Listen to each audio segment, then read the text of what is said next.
स्वरूप की भी बात कर लेते हैं थोड़ा सा। तो गरीबी की अगर स्वरूप की बात करते हैं तो इसको थोड़ा सा देखिएगा। भारत में गरीबी का स्वरूप तो 3 स्वरूप में देखा जाता है। एक को देखा जाता है क्षेत्रीय दृष्टि से, क्षेत्रीय स्वरूप। दूसरा देखा जाता है क्या, वर्गीय स्वरूप। और तीसरा देखा जाता है लैंगिक स्वरूप, लैंगिक। चलिए अब इसको समझिए थोड़ा, ये है क्या, है ना। देखिए गरीबी का अगर क्षेत्रीय दृष्टि से भारत में देखा जाए तो यहां पर एक राज्य आता है आपका, इसका नाम याद रखिएगा, बीमारू। होमवर्क है आपके लिए, ये बीमारू राज्य का कॉन्सेप्ट किसने दिया था। आपका होमवर्क है, जरूर सर्च करिएगा कि ये जो बीमारू वर्ड है, इस वर्ड को किस व्यक्ति ने दिया था। ये आप लोग का होमवर्क है। ओके चलो, बीमारू में आपका क्या जा रहा है, बिहार। बी से बिहार आ रहा है, एम से आपका मध्य प्रदेश आ रहा है, मध्य प्रदेश। आर से आपका राजस्थान आ रहा है और यू से उसमें उड़ीसा आ रहा है। ठीक, इतना समझिएगा। अब बिहार से ही आपका देखोगे यूपी, है ना, यूपी। यू से उत्तर प्रदेश। चलो बिहार से ही आप देखोगे तो यहां से झारखंड अलग हुआ है, तो झारखंड भी इसमें शामिल है। एमपी से आपका सीजी अलग हुआ है, तो सीजी भी इसमें शामिल है। और इसी झारखंड और एमपी के जो संलग्न राज्य है और इसमें उड़ीसा भी आता है। कौन सा, उड़ीसा। इतना जो राज्य आपको दिख रहा है, देखो पहले मैं बीमारू शब्द लिख दिया और बीमारू से जो 4 राज्य निकल के आ रहे हैं, बिहार, मध्य प्रदेश, बिहार, राजस्थान और यूपी। तो ये 4 राज्य है ही। अब इसी बिहार से झारखंड भी निकला है तो झारखंड भी शामिल है। एमपी से आपका सीजी निकला है तो सीजी भी शामिल है। उसी से संलग्न आपका क्या है, उड़ीसा है, तो उड़ीसा भी इसमें शामिल है। तो क्षेत्रीय दृष्टि से अगर देखा जाए, क्षेत्रीय दृष्टि से, तो भारत में गरीबी का संकेंद्रण बीमारू राज्यों में देखा जाता है क्षेत्रीय दृष्टि से। इसके अंतर्गत बात किया जाए अगर राज्यों की, तो इतने राज्यों का नाम, बिहार, झारखंड, उड़ीसा, मध्य प्रदेश, छत्तीसगढ़, यूपी और साथ में आपका क्या, राजस्थान।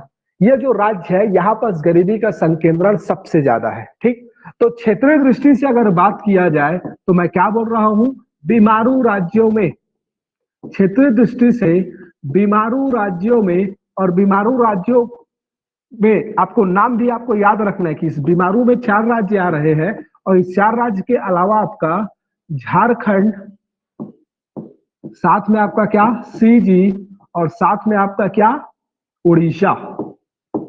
तो भारत में मुख्य रूप से गरीबी का संकेंद्रण इन बीमारू राज्यों में देखा जाता है।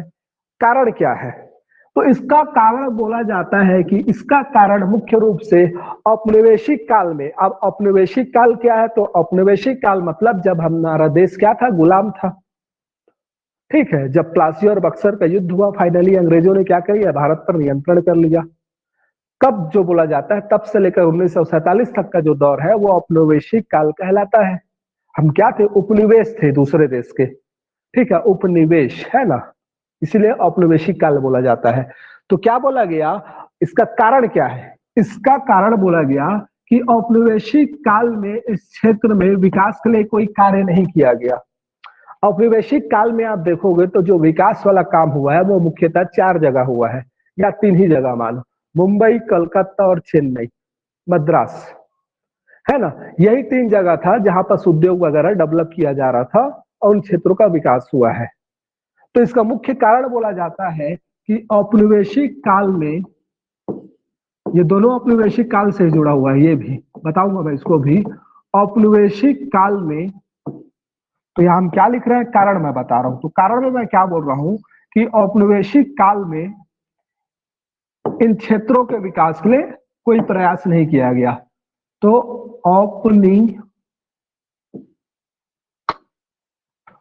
समझ में आ रहा है ना, चलो वो औपनिवेशिक है।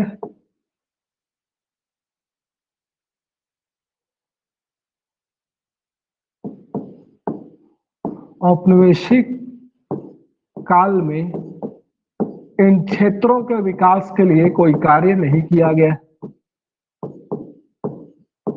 इसलिए बोला जाता है कि ये क्या है, मुख्यतः आपका विकास के लिए कुछ प्रयास भी नहीं किया गया है। मतलब पहले से ये क्षेत्र गरीब है, पहले से ही, ऐसा नहीं है अभी वर्तमान में स्वतंत्रता के बाद ये क्षेत्र गरीब हुआ है।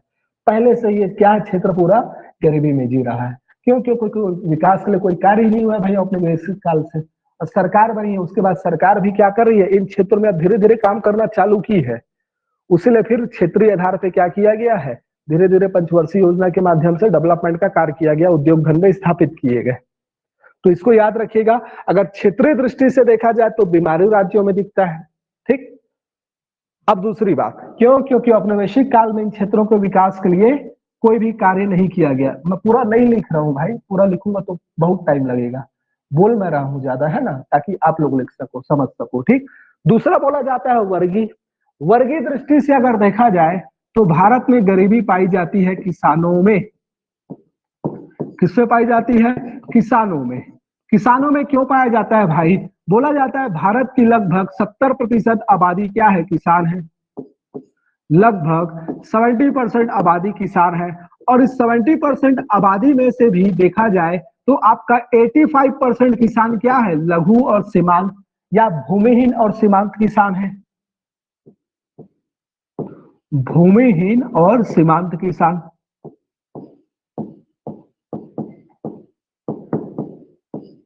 भूमिहीन और सीमांत किसान मतलब भूमिहीन जिनके पास खुद की कोई भूमि ही नहीं है। सीमांत किसान मतलब जिनके पास 1 हेक्टेयर तक भूमि है। 1 हेक्टेयर मीन्स 2.6 एकड़। ठीक है। तो हमारे देश के टोटल किसान के ना 85% किसान ऐसे ही है जिनके पास स्वयं की कोई भूमि नहीं है, और है तो 1.5 एकड़ से ज्यादा नहीं है, 1 हेक्टेयर से ज्यादा नहीं है। ये भूमिहीन, सीमांत, लघु, बड़े, लघु, मध्यम, बड़े किसान, ये सब हम पढ़ेंगे जब किसान कृषि पढ़ेंगे तो आएगा। ठीक है, वहां मैं डिवीजन करूंगा। लेकिन सीमांत किसान उनको बोला जाता है जिनके पास 1 हेक्टेयर तक की भूमि होती है। तो बोला गया कि भाई एक तो 70% आबादी किसान है, और इस 70% में से भी 85% आबादी क्या है हमारी? भूमिहीन और सीमांत किसानों की है। ठीक। इसलिए यहाँ पर क्यों, अब भूमिहीन और सीमांत है तो किसानों की बहुत ज्यादा समस्या रहती है भाई, है ना। इनको देखोगे तो सबसे मेन समस्या तो इनके पास पैसा ही नहीं बचता। कृषि करना है तो ब्याज में पैसा लो साहूकारों से। अभी तक संस्थागत ऋण की सुविधा उनको प्राप्त नहीं हो रही है, थोड़ा बहुत प्राप्त होना चालू हो चुका है सोसाइटी के माध्यम से, सहकारी समितियों के माध्यम से, लेकिन अभी भी अधिकांश किसान कहाँ है? साहूकार और महाजन से लेते हैं। और फिर वो 5% ब्याज, चक्रवृद्धि ब्याज देखोगे साल भर का तो 50-60% पड़ जाता है, 40-50% तक जाता है। तो कुल मिलाकर उनका शोषण होता है। इसलिए भारत में अगर देखा जाए वर्गीय दृष्टि से तो किसानों में पाया जाता है। अब क्यों पाया जाता है तो याद रखिएगा, एक तो किसानों में पाया जाता है, और दूसरी बात ये जो 85 किसान है ना, ये जो मैं बता रहा हूँ 85% किसान, इनका संकेंद्रण, तो इनका संकेंद्रण भी आपका कहाँ है? तो ये संकेंद्रण आपको मिलेगा क्या? बीमारू राज्यों में ही। कहाँ है? बीमारू राज्यों में है। बीमारू राज्यों में ही इनका संकेंद्रण है। क्या बोल रहा हूं मैं, याद रखिएगा। मतलब ये जो मैं आपको बताया, ये बीमारू राज्य इन्हीं क्षेत्रों में है इनका संकेंद्रण। ठीक है। क्योंकि अदर राज्य में, अदर जगह जाओगे तो थोड़ा संपन्न किसान मिलेंगे आपको। आप साउथ में देखोगे संपन्न किसान मिलेगा, उत्तर पश्चिम भारत में देखोगे महाराष्ट्र, पंजाब, हरियाणा क्षेत्र में संपन्न किसान मिलेंगे। ठीक है। लेकिन ये बीमारू राज्य वाला है, वहां पर आपका क्या मिलेगा? यही मतलब लघु, सीमांत और भूमि और सीमांत किसान अधिक संख्या में है, और यही क्या है? गरीब है। ठीक। अब इनका कारण क्या है? तो इनका भी कारण है औपनिवेशिक काल। क्यों? क्योंकि इनके साथ किया क्या गया है? तो औपनिवेशिक काल में, औपनिवेशिक काल में इन क्षेत्रों में क्या लागू हुआ था? औपनिवेशिक काल में इन क्षेत्रों में लागू हुआ था आपका क्या? स्थायी बंदोबस्त, जमींदारी प्रथा, स्थायी बंदोबस्त। बहुत ज्यादा शोषण होता था जी किसानों का, अभी भी हो रहा है लेकिन पहले तो बहुत ज्यादा था। तो इन क्षेत्रों में क्या लागू हुआ था? स्थायी बंदोबस्त। जब पढ़ेंगे आधुनिक भारत के इतिहास तो मैं आप लोग को समझाऊंगा, महलवाड़ी, रैयतवाड़ी और जमींदारी, जिसको स्थायी बंदोबस्त बोला जाता है। तो ये जो स्थायी बंदोबस्त था ना, ये मुख्य रूप से बीमारू क्षेत्रों में ही लागू हुआ था। तो यहाँ पर जमींदार होते थे, इसको जमींदारी व्यवस्था भी बोला जाता है। तो जमींदार मालिक जमींदार होते थे। उनको अंग्रेजों ने बोल दिया जाता था अंग्रेज से कि हमको इतना राजस्व चाहिए, मतलब चाहिए, अब तुम कैसे लाओगे तुम जानो। तो जमींदार क्या करता था? वो किसानों का शोषण करता था, मारता पीटता था, नहीं दे पाते थे तो उनकी जमीन छीन ली जाती थी, ऐसा बहुत शोषण होता था। तो मैं क्या बोला, इसका कारण क्या है, तो मैं क्या बोला ये कि भारत में जो किसानों वर्गीय गरीबी है वो पाया जाता है किसानों में, और यह किसानों में इसलिए पाया जाता है क्योंकि भाई भारत के कुल किसान के 85% किसान क्या है, सीमांत और भूमिहीन किसान है, और यह किसान मुख्य रूप से बीमारू क्षेत्रों में पाए जाते हैं। बीमारू राज्य का जो क्षेत्र है उन्हीं क्षेत्रों में पाया जाता है, और औपनिवेशिक काल के दौरान इनका बहुत ज्यादा शोषण हुआ है। शोषण कैसे हुआ है, तो इस क्षेत्र में स्थायी बंदोबस्त की प्रथा लागू थी, जमींदारी की प्रथा लागू थी। स्थायी बंदोबस्त, जमींदारी एक ही चीज है, मैं फिर से बोल रहा हूँ, ठीक है। तो यह प्रथा लागू थी, और इस प्रथा के अंतर्गत किसानों का ना अत्यधिक शोषण होता था। महलवारी प्रथा था, तो उसको लागू किया था आपका कहाँ, पंजाब वाले क्षेत्रों में महलवारी। सामूहिक रूप से कर अदा करना होता था गांव लोग को। रैयतवाड़ी, प्रत्यक्ष रूप से किसान देते थे।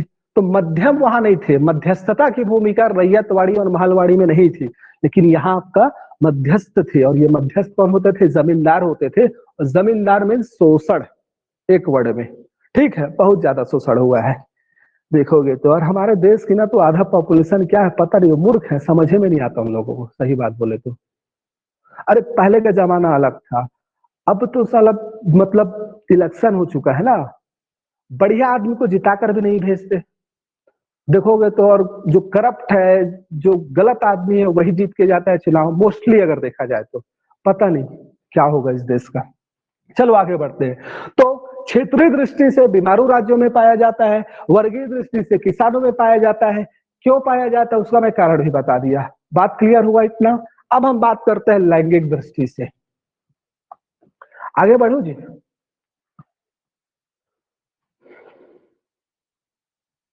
यस और नो, समझ में आया?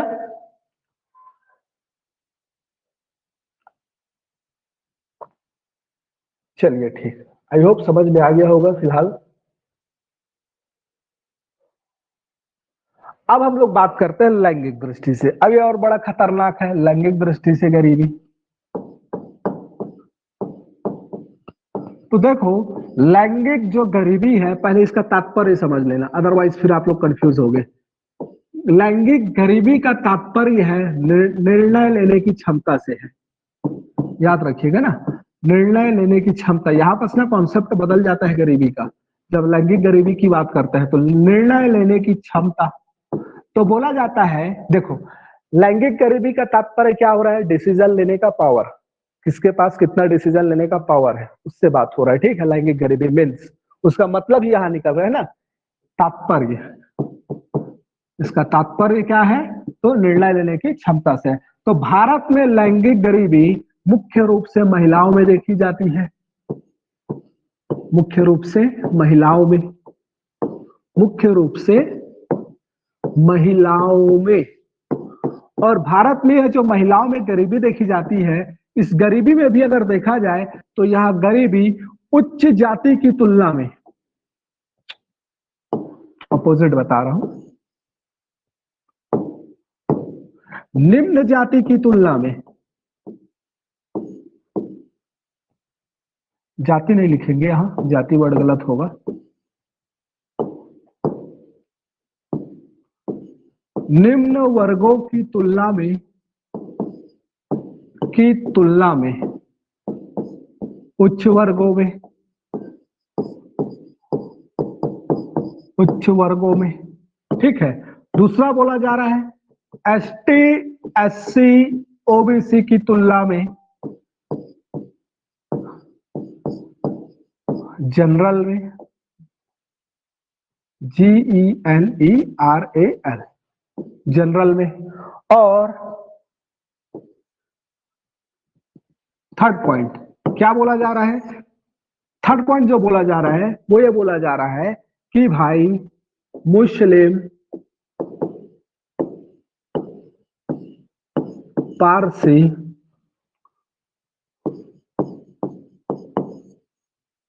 सिख, ईसाई, सिख ईसाई की तुलना में हिंदुओं में, ईसाई की तुलना में हिंदुओं में यह गरीबी पाई जाती है। लैंगिक गरीबी, हिंदुओं में गरीबी अधिक पाई जाती है, लैंगिक गरीबी अधिक पाई जाती है। तो मैं यहाँ पर क्या बता रहा हूं यहां पर सबसे पहले तो आपको यह समझना होगा कि भाई लैंगिक गरीबी का तात्पर्य क्या हो रहा है। इसका तात्पर्य है डिसीजन लेने का क्षमता, निर्णय लेने की शक्ति। तो निर्णय लेने की जो क्षमता है उस हिसाब से लैंगिक गरीबी का मापन किया जाता है। तो इस हिसाब से बोला जा रहा है कि ये जो लैंगिक गरीबी है ये मुख्यतः महिलाओं में पाई जाती है, क्योंकि महिलाओं को कंट्रोल कौन करता है, पुरुष करता है ना। ये हमारा क्या है, पीढ़ी दर पीढ़ी चली आ रही है रूढ़िवादी।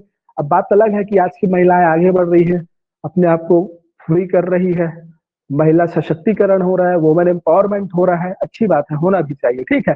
लेकिन अभी भी आप देखोगे तो भाई महिलाओं का जीवन अधिकांश का कंट्रोल पे आधारित होता है। शादी करना है कोई और डिसीजन लेगा, जॉब करना है कोई और डिसीजन लेगा, पढ़ना है या नहीं पढ़ना है कोई और डिसीजन लेगा, मतलब अनुमति चाहिए, ऐसा करे या नहीं करे।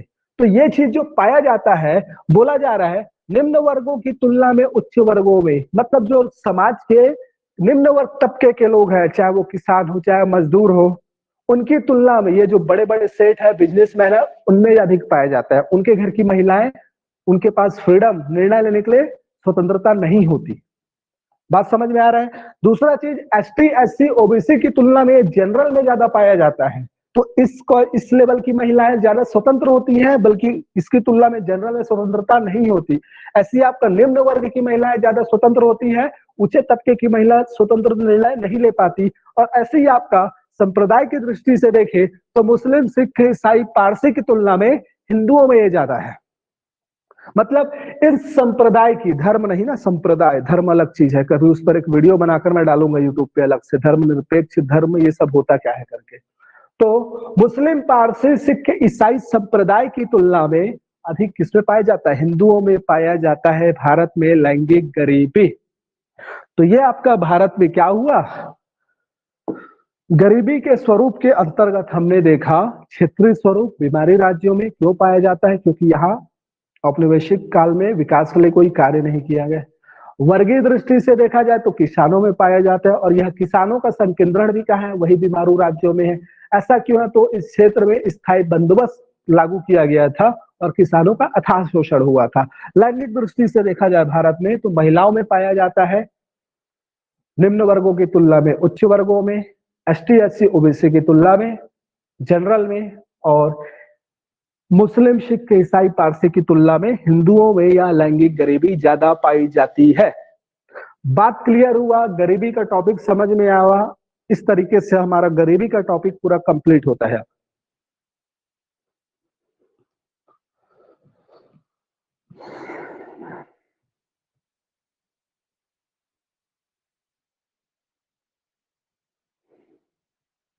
चलिए, तो है ना, तो पॉवर्टी है ना अपने आप में बड़ा खतरनाक टॉपिक है रहने के लिए, है ना। चलिए, तो इस टॉपिक के आगे बढ़ने के बाद